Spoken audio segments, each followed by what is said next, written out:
My dear friends, तो हमने पिछले एपिसोड में देखा था कि हमारी कैमिलिया पहुंच जाती है अपनी ड्रेस सिलवाने के लिए और वहां पे अनकंफर्टेबल फील करती है क्योंकि सब लोग वहां पे खड़े होते हैं। और यहाँ तक कि हमारे जो टेलर होते हैं वो भी उसे कहते हैं कि तुम्हारी फिटिंग इस तरीके से नहीं ली जा रही है, तुम अपना शर्ट रिमूव कर दो। और ये सुन के हमारी हीरोइन अनकंफर्टेबल फील करती है और वहां से कुछ कर्टन्स को मंगवाती है ताकि उसके पीछे जाके वो कपड़े चेंज कर सके। और ये बोलकर वो जब कर्टन के पीछे जाती है और अपने कपड़े रिमूव करने लगती है तो सामने वाला काफ़ी स्पीशियस तरीके से हमारी कैमिलिया को देख रहा होता है कि ये लड़का है तो ये इस तरीके से क्यों कर रहा है। यहाँ तक कि बाहर बैठे लोग भी। पर उसकी परेशानी तो और बढ़ जाती है जब वो शर्ट के बिना हमारी कैमिलिया को देखता है, क्योंकि उसे पता चल जाता है ये कोई कैमिलियस नहीं है, ये तो कैमिलिया है। हमारी हीरोइन भी काफ़ी रेस्टलेस फील करती है और फिर वो सर उठा के कहती है कि अब आप मेरा नाप ले सकते हैं। और टेलर अपना नाप शुरू करता है और उसके बाद बाहर से उसे एक शर्ट ला के देता है और कहता है ये तुम्हारे लिए बिल्कुल सही रहेगी, ये जो तुमने नीचे पहना है इसकी वजह से तुम्हें रैशेज हो सकते हैं, इसे पहनो, ये कंफर्टेबल होगा। ये देख के हमारी हीरोइन भी काफ़ी खुश होती है क्योंकि टेलर उसका साथ जो दे रहा होता है। इसके साथ ही जब हमारी हीरोइन का माप पूरा हो जाता है तो हमारे योर हाइनेस तो खुश हो जाते हैं, कहते फाइनली तुम बाहर आई। इतना ज़्यादा टाइम तो ये टेलर ने कभी किसी पर नहीं लगाया, मैं तो सोच रहा था आखिर इतना टाइम क्यों लग रहा है। अरे चलो, अगर ये सब कुछ हो चुका हो तो मैं तुम्हें घर ले चलता हूँ, आज वहाँ पे बैठ के चाय पियेंगे। हाँ, खुश तो बहुत हो गए तुम क्योंकि तुम्हें खुद प्रिंस बोल रहे हैं हमारे साथ आने के लिए। मगर हमारी कैमिलिया तो यही सोच रही होती है, हाँ ये सब कुछ कब ख़त्म होगा, मैं तो इन्हें मना भी नहीं कर सकती, अब क्या करूँ। और फिर बेचारी कहती है हाँ ठीक है, और फिर दोनों घोड़ों पर सवार होकर निकल जाते हैं। मगर यहाँ पर हम देखते हैं कि क्लाउड के साथ हमारी कैमिलिया बैठी होती है और यहाँ का माहौल काफ़ी अटपटा होता है और हमारी कैमिलिया तो यही सोच रही होती है कि अब आखिर में मैं इस क्लाउड के साथ ही क्यों बैठी हूँ। और फिर हमारे योर हाइनेस गुस्से में कहते हैं कि तुमने सारा मज़ा किड़किड़ा कर दिया है। हाँ, मैं इतना बुरा भी घोड़सवार नहीं हूँ कि कैमिलियस मेरे साथ नहीं बैठ सकता। और तभी हमारे हीरो क्लाउड कहते हैं कि मैंने कब कहा कि आप बुरे हैं, मैंने तो ये कहा कि आपसे अच्छा घोड़सवार हूँ मैं, क्योंकि इस बार विनर मैं रहा हूँ, इसलिए कैमिलियस को सही सलामत आपके राजमहल तक पहुंचाना मेरी जिम्मेदारी है और ये रिस्क मैं नहीं ले सकता। और ये सुन के तो योर हाइनेस को और गुस्सा आता है और वो कहते हैं फिक्र मत करो, इस बार जब चैंपियनशिप होगी ना तो उस चैंपियनशिप को मैं जीतूंगा, मैं। समझ में आई तुम्हें? और क्लाउड कहते हैं हाँ ठीक है, कोई बात नहीं, तब की तब देखी जाएगी। और फिर वो हमारी कैमिलियस के थोड़ा सा करीब आते हैं और उसके कान में कहते हैं कि क्या तुम थोड़ा सा मुस्कुराओगी, नहीं तो सबको लगेगा कि मैं तुम्हें किडनैप करके लेके जा रहा हूँ, इसलिए प्लीज़ थोड़ा सा मुस्कुराओ।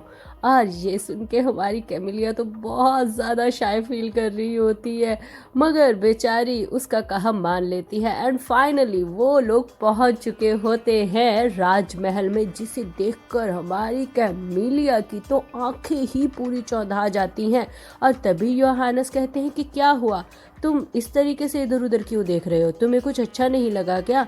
और तभी हमारी हीरोइन कहती है अरे नहीं नहीं, ऐसा कुछ नहीं है, एक्चुअली मैंने इतना बड़ा महल कभी देखा नहीं है ना, और आप दोनों मेरे भाई के दोस्त हैं, इसलिए मैं नहीं चाहता कि कोई भी यहाँ पे गड़बड़ हो मेरे से। हाँ, तभी योर हाइनेस कहते हैं मगर तुम अपने दिल की बात कह सकते हो। तभी वो कहती है कि हाँ मैं कह सकता हूँ, तो मैं कैसे कहूँ, क्योंकि ये महल इतना बड़ा है, मुझे हैरानगी हो रही है कि ये इतना बड़ा कैसे हो सकता है। और तभी ये सुन के क्लाउड को गुस्सा आता है और वो कैमिलियस से पास से गुजरते हुए कहता है कि सच में मुझे नहीं पता था तुम्हें चापलूसी करनी भी आती है। और तभी योर हाइनेस कहते हैं अरे छोड़ो, उसे इग्नोर करो, तुम मेरे पास आओ, ये ऐसा ही खड़ूस है, चलो चलो मैं तुम्हें महल दिखाऊंगा और बहुत सारी नई चीज़ें भी।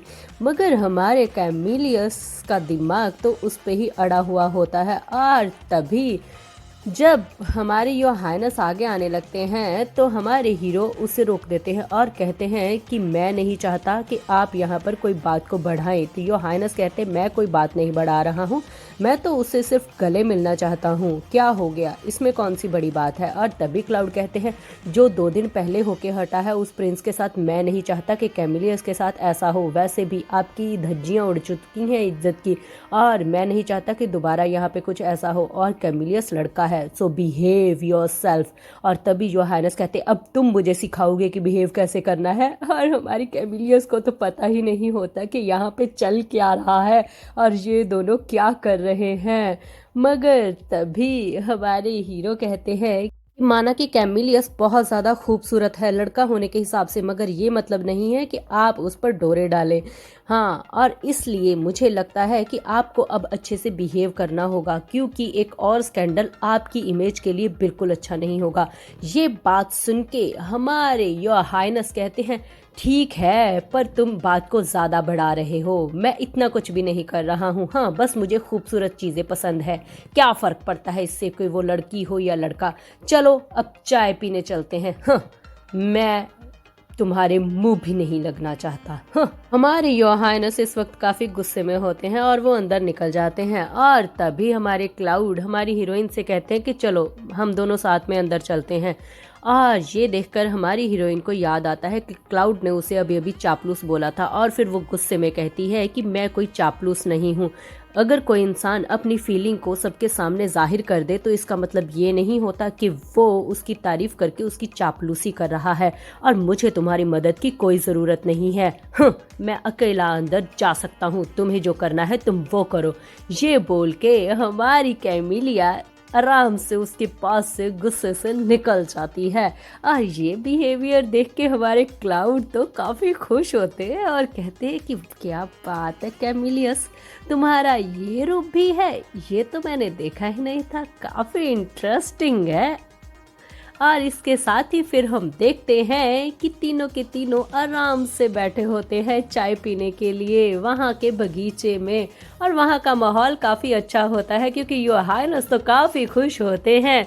और इतनी सारी खाने की वैरायटी देखकर, इतनी सारी स्वीट्स देखकर हमारी कैमिलिया के तो मुंह में पानी आ रहा होता है, मगर वो गुस्से के मारे खुद को कंट्रोल करके बैठी हुई होती है और सिर्फ खाने को घूरे जा रही होती है। तभी क्लाउड कहते हैं कि सिर्फ घूरने से पेट नहीं भरेगा, इसे उठाओ और खा लो। और तभी हमारी कैमिलियस कहती है कि हाँ, मुझे भूख नहीं है, मैं तो बस वैसे ही देख रहा था कि ये काफ़ी अच्छी वैरायटीज़ हैं यहाँ पर, और ये कितना खूबसूरत लग रहा है, इसे कितने अच्छे से सजाया गया है। और कोई बात नहीं है। और तभी दोनों के दोनों हमारे कैमिलियस को देखने लगते हैं उसे चिढ़ाते हुए, और कहते हैं कि अच्छा, मगर तुम्हें नहीं लगता कि अगर इतना अच्छा खाना है तो तुम्हें टेस्ट करना चाहिए। और तभी योर हाइनस उसकी प्लेट में एक सैंडविच रखते हैं और कहते हैं कि ये लो, ये मेरी तरफ से, इसे एक बार टेस्ट करके देखो। पहले तो कैमिलिया यही सोच रही होती है कि नहीं खाऊंगी, मगर फिर वो कहती योर हाइनस को मना नहीं कर सकती, इसलिए उठा के जब वो एक बाइट लेती है तो वो तो हैरान ही हो जाती है क्योंकि वो इतना ज़्यादा यम्मी होता है, और वो यही सोच रही होती है अरे मतलब कोई चीज़ इतनी टेस्टी कैसे हो सकती है। और दोनों के दोनों उसे घूरने लगते हैं क्योंकि कैमिलिया की गाल पूरे लाल हो चुके होते हैं। और तभी योर हाइनस कहते हैं कि अरे हमारे यहाँ का कुक सबसे बेस्ट है, इसलिए ये खाना इतना टेस्टी है, खाओ खाओ, मज़े से खाओ। देर के बाद नॉर्मल बातें शुरू होती हैं, और तभी योर हाइनस कहते हैं कि तो फिर केरन की एंगेजमेंट के लिए तुम रेडी हो, इसके बाद तो तुम्हारी बारी है ना, तुम्हारी एंगेजमेंट भी होने वाली है। और तभी फिर वो कहता है कि एंगेजमेंट और केरन की। और तभी योर हाइनस कहते हैं क्या हुआ, तुम्हें पता नहीं है क्या कि केरन की एंगेजमेंट तय हो चुकी है मेरी बहन रोशिना के साथ। और ये बात सुन के कहीं ना कहीं हमारे कैमिलियस को समझ में आ जाता है कि उसे घर का सदस्य नहीं माना जाता, इसलिए तो अब तक उसे ये नहीं पता कि उसके भाई की शादी होने वाली है, और वो भी प्रिंसेस के साथ। बेचारे का मुंह बन चुका होता है। मगर क्लाउड कहता है कि अरे यार, इनकी माँ अभी तक वापस नहीं आई है ना, तो फिर घर में किसी ने बताया नहीं होगा, क्योंकि आकर तो माँ ही बताएगी, इसकी वजह से नहीं पता होगा। और तभी हमारी कैमिलियस उसे घूर कर देखती है और कहती है कि क्या ये मुझे कंफर्टेबल करने करने के लिए ऐसी बातें कर रहा है। शायद क्या ये है इतना अच्छा?